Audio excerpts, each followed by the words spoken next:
गुरु भक्ति योग।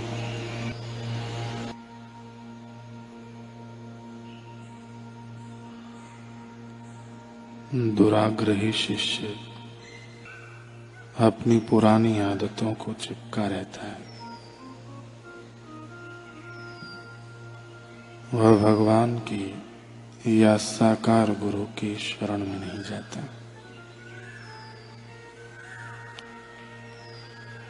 यदि शिष्य सचमुच अपने आप को सुधारना चाहता है तो उसे अपने आप के साथ निखालिस और गुरु के प्रति ईमानदार बनना चाहिए।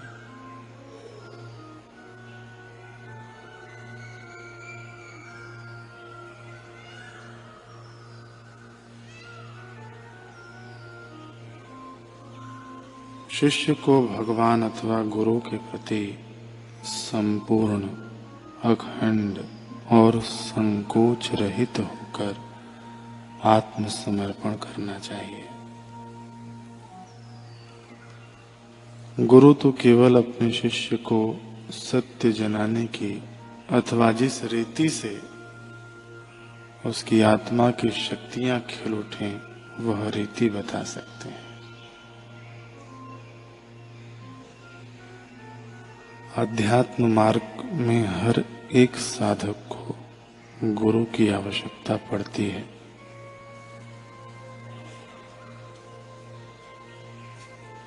केवल गुरु ही वास्तविक जीवन का अर्थ एवं उसका रहस्य प्रकट कर सकते हैं तथा प्रभु के साक्षात्कार का मार्ग दिखा सकते हैं।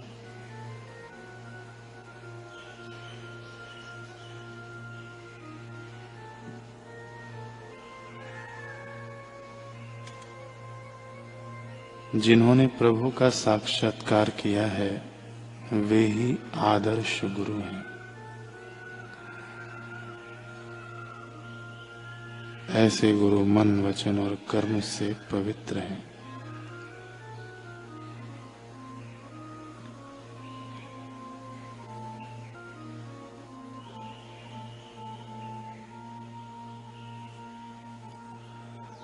बहुत उम्मीदें जुड़ जाती हैं गुरु की उससे जिसे वे अपना शिष्य स्वीकार कर लेते हैं, जिसे वे अपना बना लेते हैं। उन्हें उस बिंदु में सिंधु दिखाई देता है। अपनी कारीगरी का उसे श्रेष्ठ नमूना बनाने के लिए उनकी आंखें नींद से मानो रूठ ही जाती हैं।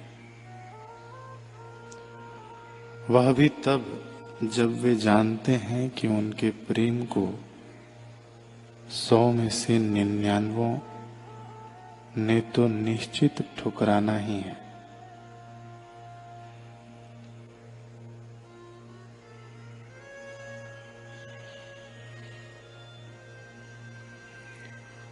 गोविंद दास को भी चैतन्य महाप्रभु ने बड़ी उम्मीदों के साथ अपनाया था।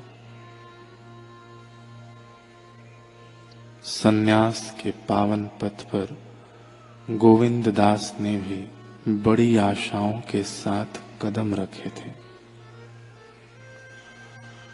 उसे विश्वास था कि वह इस मार्ग पर चलकर अपना जीवन हंस सा बना पाएगा। आश्रम का हर कण उसे स्वर्ग से बढ़कर प्रतीत होता था।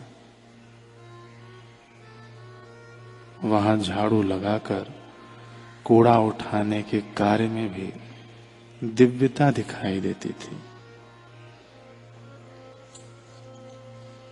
और उसको करके अपार संतुष्टि और गर्व अनुभव होता था।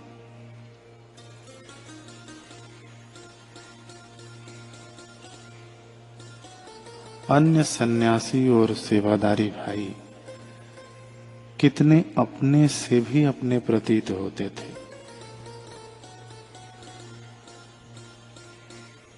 पर जिसने केवल पूर्णिमा की रात देखी हो उसे क्या पता कि अमावस्या की काली रात कितनी डरावनी होती है। लाख ढूंढने पर भी चांद एक झलक तक नहीं दिखता। गोविंद दास के जीवन में भी यह अमावस्या आने वाली थी। उसे भी अब परीक्षाओं की तंग अंधेरी गलियों से गुजरना था। एक मां सदा अपने बच्चे को गोद में नहीं रखती। उसे चलना सिखाने के लिए जमीन पर तो उतारना ही पड़ता है। उसकी उंगली छोड़कर उसे अकेला करना पड़ता है। ठीक वैसे ही आज चैतन्य महाप्रभु ने भी गोविंद दास को अपनी गोद से उतार दिया।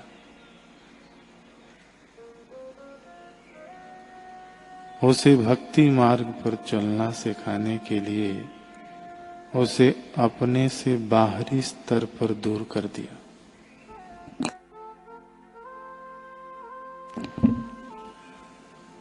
महाप्रभु आश्रम से कुछ दिनों के लिए दूर चले गए।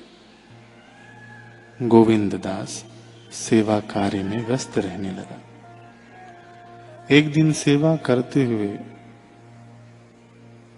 उसे समय का भान ही न रहा और भोजन का समय निकल गया। जब सेवा संपन्न हुई तो उसके मन में संतुष्टि के बुलबुले उठ रहे थे, लेकिन पेट की अंतड़ियां भी घंटियां बजा रही थी। सुबह से ही आज जैसे अनचाहे व्रत उसके पीछे पड़ गया था। सोचा लंगर भवन चलते हैं, कुछ तो मिल ही जाएगा।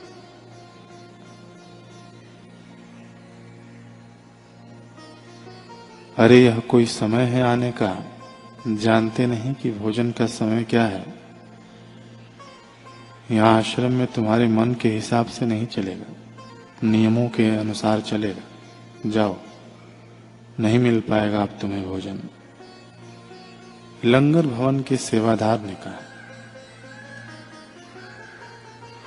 गोविंद दास ने कल्पना में भी नहीं सोचा था कि लंगर भवन से भोजन की जगह फटकार मिलेगी। सेवा से थके हारे लौटने पर गाल को सहलाया नहीं जाएगा, बल्कि तमाचा मार दिया जाएगा। इस छोटी सी घटना ने गोविंद दास को इतना विचलित कर दिया कि उसे पूरी रात नींद ही नहीं आई। करवटें जैसे भूत बनकर लिपट गईं और निंदिया रानी तितली बनकर सामने उड़ती रही, लेकिन आंखों के हाथ न लगी। जो चटाई आज से पहले उसे फूलों की सेज सी प्रतीत होती थी, वही आज बड़ी कठोर बन चुभने लगी। उसका हृदय तार तार ही नहीं हुआ, मानो उसके तो परखच्चे ही उड़ गए।